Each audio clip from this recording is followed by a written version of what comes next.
Mega ఫ్యామిలీలో ఏ hero ఒక record సృష్టించినా కూడా మెగా అభిమానులందరూ పండగ చేసుకునేవారు సార్. కానీ ఇప్పుడు సిచ్యువేషన్ వేరేలా ఉంది. పవన్ కళ్యాణ్కి అల్లు అర్జున్ సపోర్ట్ చేయలేదు, వ్యతిరేకంగా వైసీపీ అభ్యర్థికి ప్రచారం చేశాడు అనే ఒక భావన మెగా అభిమానుల్లో బలంగా ఉన్న పరిస్థితుల్లో వాళ్ళు ఎక్కువగా దీన్ని సెలబ్రేట్ చేసుకోలేకపోతుంది. అది రాంగ్ అని అంటున్నాను నేను. ఇక్కడ మెగా అభిమానులకి కాదు, చిరంజీవి మెగా అభిమానులకి అభిమాని కాదు కదా.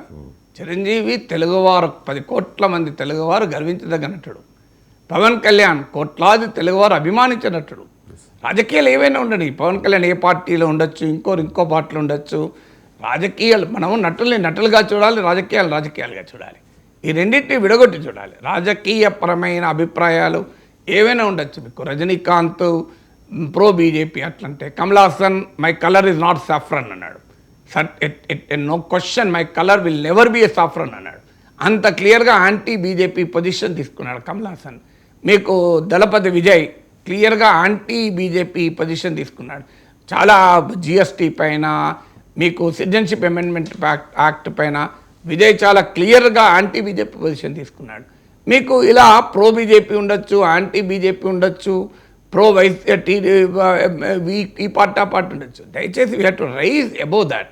It's an achievement for Telugu industry. Telugu వారికి గుర్తింపును అందరము ఆస్వాదించాలి. ఇందులో ప్రాంతాలు, కులాలు, కుటుంబాలు దాటాలి అనేది అదే. ఇప్పుడు జూనియర్ ఎన్టీఆర్, రామ్ చరణ్ నాటు అంతర్జాతీయ ప్రఖ్యాతిగాంచింది. మన వాళ్ళు మామూలు విషయం కాదు, హాలీవుడ్ స్థాయిలో అది ఇంపాక్ట్. మన రాజమౌళి ఇంటర్నేషనల్ ఫిలిం ఇండస్ట్రీలోనే ఒక రైజింగ్ స్టార్గా ప్రపంచం గర్వించదగే సినిమా డైరెక్టర్లకు కూడా మెచ్చుకున్నారు. అది మన గర్వకారణం కదా. ఆ మాటకొస్తే తెలుగనే కాదు, భారతీయ సినిమా అచీవ్ చేసినా మనం గర్వపడాలి. అది రజనీకాంత్ కావచ్చు, అది షారుఖ్ ఖాన్ కావచ్చు, అది ఎవరైనా అక్షయ్ కుమార్ కావచ్చు. మనం ముందు భారతీయులం, తర్వాత తెలుగు వాళ్ళం, తర్వాతనే మిగతా ఐడెంటిటీస్. అందువల్ల ఈ సంకుచితమైన, కుస్థితమైన, నారో పెరొక్యల్ ఐడెంటిటీస్, ఆ మాటకొస్తే కళకు దేశము అనే ఎల్లలు కూడా లేవు. కళ విశ్వనరుడు. జాషువా భాషలో చెప్పాలంటే కళను ఆస్వాదించేటప్పుడు విశ్వనరుడుగా ఉండాలి. ప్రపంచంలో ఎవరు ఎక్కడ గొప్పగా ఆడినా, గొప్పగా నటించినా, గొప్పగా కళా ప్రదర్శన చేసినా దాన్ని గర్వించాలి, ఆహ్వానించాలి. కనీసం మన దేశం, మన రాష్ట్రం, మన భాష అన్నప్పుడు ఇవే నేరం కాదు. ఇప్పుడు మనం తెలుగువారిగా మన అల్లు అర్జున్, మన ప్రభాస్ అంటే మన కమల్ హాసన్ కాకుండా పోతాడా, మన రజనీ కాకుండా పోతాడా, మన షారుఖ్ ఖాన్ కాకుండా పోతాడా? కానీ డెఫినెట్గా మన రజనీకాంత్, మన షారుఖ్ ఖాన్ అంటూనే మన అల్లు అర్జున్, మన ప్రభాస్ అన్నప్పుడు ఆ భాషాపరమైన అభిమానం ఉంటుంది, ఉండాలి కూడా. అది డెమోక్రటిక్.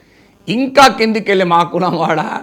సో మన సమాజంలో ఈ కుస్థిత, సంకుచిత భావాలను దాటి మానవుడు ఎదగాలి. అందుకే గీతాంజలిలో రవీంద్రనాథ్ ఠాగూర్ అంటారు, ఈ రకమైన ఈ సంకుచిత భావాలను దాటి మనం వెళ్ళాలి అని చెప్తారు. అందువల్ల అవన్నీ మనము ఆ దశ దాటిపోవాలనేది నా where the mind is without fear, where the knowledge is free, where the head is held high, where the world is not divided into narrow domestic walls. ఇలా అజ్ఞానపు అంధకారాలను ఛేదించుకుంటూ ఈ సంకుచితమైన భావజాల బందీలుగా కాకుండా తెలుగువారు ఎక్కడ ఏ రూపంలో విజయం సాధించినా, భారతీయుడు ఎక్కడ ఏ రూపంలో విజయం సాధించినా గర్వించేటువంటి తెలుగుదనం, చక్కటి తెలుగుదనం, ఒక దేశభక్తియుతమైన భావం, అన్నిటికీ మించి విశ్వకళా ప్రేమికుడిగా, కళకు, కళాకారునికి ఎక్కడ గుర్తింపు వచ్చినా దాన్ని ఆనందించేటువంటి కళా తృష్ణ మనలో ఉండాలి. మనం ఇంకా సంకుచితంగా ఉంటాం, నేను ఊబిలో కూరుకుపోతానంటే ఐ పిటీ దెమ్. వాళ్ళకి వదిలేయాలి, మనం ఏం చేయలేం కదా. Right sir.